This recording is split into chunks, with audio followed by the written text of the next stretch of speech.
озмуни ҷумҳуриявии Тоҷикистон ватани азизи ман саҳнаест барои муаррифии истеъдодҳои ҷавон. Даври аввали он дар ноҳияҳо, даври дуюм дар вилоятҳо ва ноҳияҳои тобеи марказ ва даври ниҳои он дар пойтахти кишвар шаҳри Душанбе баргузор мегардад. 150 нафар сокинони ноҳияи фирдавсии шаҳри Душанбе дар ин чорабинии ҷумҳуриявӣ иштирок мекунанд аз рӯи 4 номинатсия.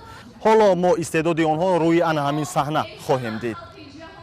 ҳар нафаре ки соҳиби истеъдоди навозандагӣ, сарояндагӣ, шоирӣ ва оҳангсозӣ дорад, бо як рӯҳбаландӣ ба саҳнаи озмуни ҷумҳуриявии Тоҷикистон ватани азизи ман дар ноҳияи фирдавсии шаҳри Душанбе қадам ранҷа намуданд. Замзамаи шеър, сурудҳои ватандӯстӣ аз ҷониби иштирокчиён ҳозиринро хушҳол карданд ва ҳакамони озмун ба лаёқат ва истеъдоди онҳо баҳои арзанда гузоштанд. من در بخش راویگی اشتراک کردم و یک چند موسیقی در نزد حکمان قرائت کردم و من باوری دارم که حکمان به من بهای خوب میدهند و ممکن که من غالب گردم. یکی میدان از دلیر است. من میخواهم که در آینده روزنامه‌نگار شوم. озмуни Тоҷикистон ватани азизи ман бо мақсади сазовор пешвоз гирифтани ҷашни 30-солагии истиқлолияти давлатии ҷумҳурии Тоҷикистон, дарёфти истеъдодҳои нави соҳаи санъат, баланд бардоштани мақому маҳорати касбӣ, тақвият бахшидан ба касбияти ҳунари иҷрокунандагӣ ва эҷоди мусиқии нав, инчунин таълифи ашъори баландғояи ватандӯстона, дарёфти беҳтарин намунаҳои оҳанг ва сурудҳои тараннумгари дастовардҳои замони истиқлолияти давлатӣ миёни қишрҳои гуногуни ҷомеа гузаронида мешавад. ватан дар зеҳни ман як гулшани пур аз ҳавас бошад. вуҷудаш дар ҳавои дил тиҳӣ аз хору хас бошад. намедонам ба мислаш як ҷаҳони пурназокатро, ғурури ифтихораш баҳри ман дар ҳар нафас бошад. мисраҳои шоиронии мазкур тааллуқ дорад ба қалами худи ман. имрӯз ман ташриф овардам ба озмуни ҷумҳуриявии Тоҷикистон ватани азизи ман, ки дар ҳудуди ноҳияи фирдавсии шаҳри Душанбе баргузор гардида истодааст. ман ба ин озмун бо як тайёрии ҷиддӣ омадам ва итминони комил дорам, ки ғолибиятро ба даст меорам. ва ин гуна озмун метавонад барои мо ҷавонон дар роҳи худогоҳиву хештаншиносӣ дар бобати баланд бардоштани савияи дониши мо ва болида гаштани таб, ҳамчунин баргузор кардани чунин озмуну конфронс ё ки чорабиниҳои фарҳанги фароғатӣ метавонад барои мо ҷавонони зодаи даврони истиқлол як таъссуроти неке боқӣ гузорад. озмун аз рӯи номинатсияҳои оҳангсоз, сароянда, навозанда, шоир ва ровӣ беҳтарин ҷараён дошт. ҳар як номинатсия дорои талаботи махсуси касбӣ буд ва дар вақти иҷро таълифи асари мусиқӣ, шеър, суруд ва оҳанг аз ҷониби ҳакамон ба инобат гирифта мешуд. яке аз эҷодиёти худ шеър мегуфт, дигаре суруд замзама мекард.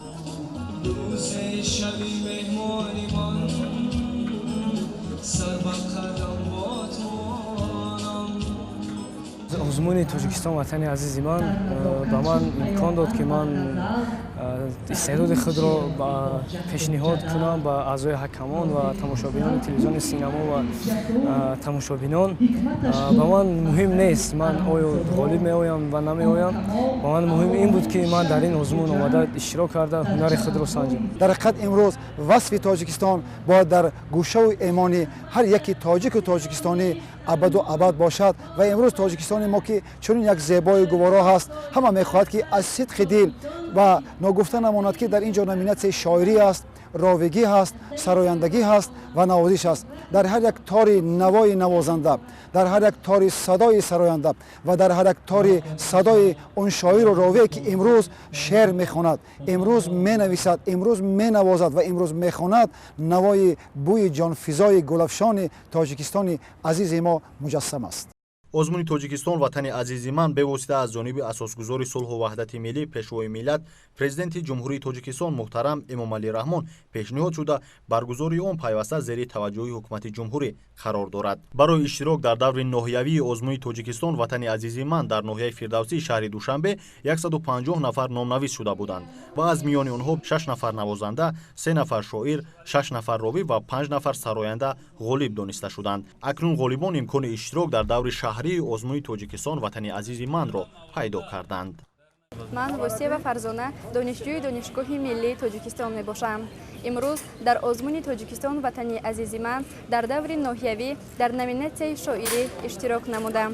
ما جوانان شکرانه از آن میکنیم که در چنین فضای آسایشته مملکت عمر به سر میبریم و افتخار از آن داریم و شکرگزاری میکنیم که برای ما جوانان چنین آزمون‌های سطحی ناحیوی و شهری و جمهوری همه ساله گذرانیده میشوند که از زمره آنها آزمون جمهوری تاجیکستان وطنی عزیز من میباشد.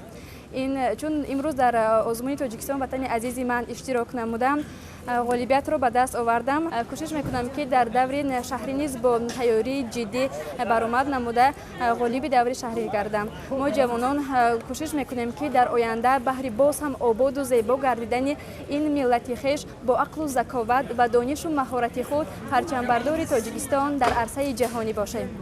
من تبر و آمینه ختم کننده صنف 11 مؤسسه تعلیم می باشم.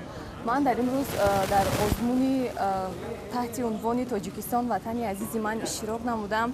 به حیث راوی و سزاوار جای گشتم. آزمون مذکور پیش از همه در زمان صاحب استقلالی جمهوری بهر تربیت نمودن نسل آینده ملت در روحیه سازندگی و بنیادکاری، حس خویشتن‌شناسی، وطن دوستی، احترام به تاریخ و میراث گرانمایه نیاگان، همچنین افتخار از دستاوردهای استقلالیت روانه کرده شده است.